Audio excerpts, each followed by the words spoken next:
The best players in the world have traveled to Ohio to put the finishing touches on their hard-court game plans ahead of the final Grand Slam of the year. No one has more at stake than Serena Williams. She agreed to meet me after her 2-hour morning practice session. You have completed the Serena Slam twice. You currently hold all 4 major titles. You're staring down the barrel of doing something that no one else has done for nearly 30 years.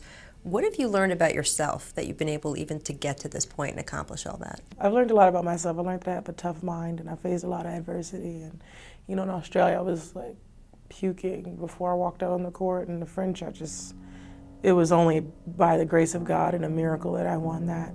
Wimbledon, I was a little bit better. I was close to losing in the 3rd round, but, I think each Grand Slam had such an amazing story. And, I just look forward to being at the Open. I'm excited to be there, and no one wants to be there more than me. There is no doubt Serena wants to be in New York. She's already won the U.S. Open 6 times. You seem relaxed about it. How do you manage pressure so that it doesn't overtake you? Well, you should definitely come to my practices because I'm not relaxed at all. I'm just a little tired, I think, because I'm so intense on the court and I just got off the court. But life is really too short to lose out on things. Serena is coached by Frenchman Patrick Morteglou. They teamed up 3 years ago and have won 6 majors together. Honestly, I don't do so much to motivate her. She's unbelievable. She's just a champion, and I think the difference between champions and other players is this ability to always look in front of them. They never look behind. I have this, that I say this all the time because it really struck me when it happened. When she won Roland Garros in 2013, after the match she said, "Oh, come with me, I want to stretch." So she started to stretch.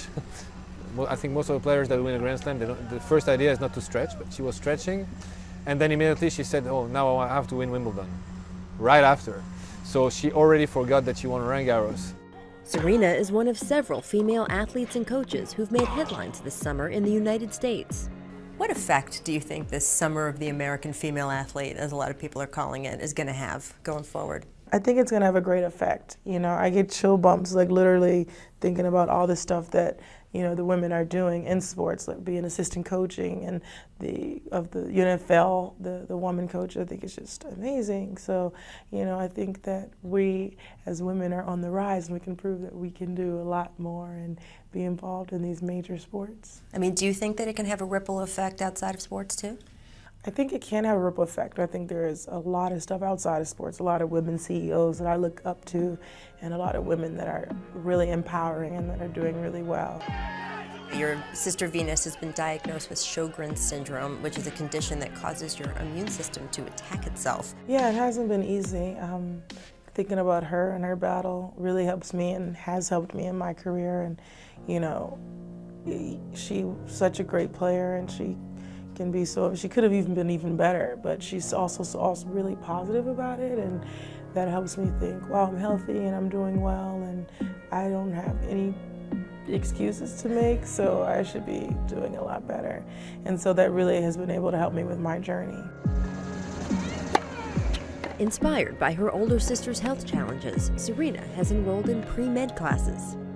Most professional tennis players, especially ones who are multiple Grand Slam champions, are not also pre-med students on the side. How are you managing all of this?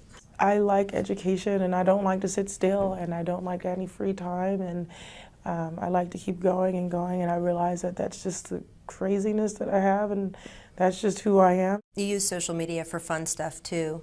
You recently sent out something of you doing karaoke. Diamonds are a girl's best friend. A kiss on the hand, baby, quite continental, but diamonds are a girl's best friend. Excellent rendition, by the way.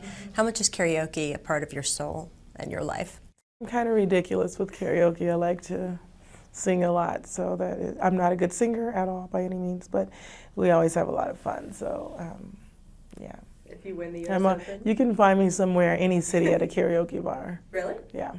If you win the U.S. Open, can we count on a karaoke performance to celebrate? You know what? If I win the U.S. Open, I'm going to take a vacation. I'm just going to take a deep breath and disappear. Hopefully, that will be what I'll be doing.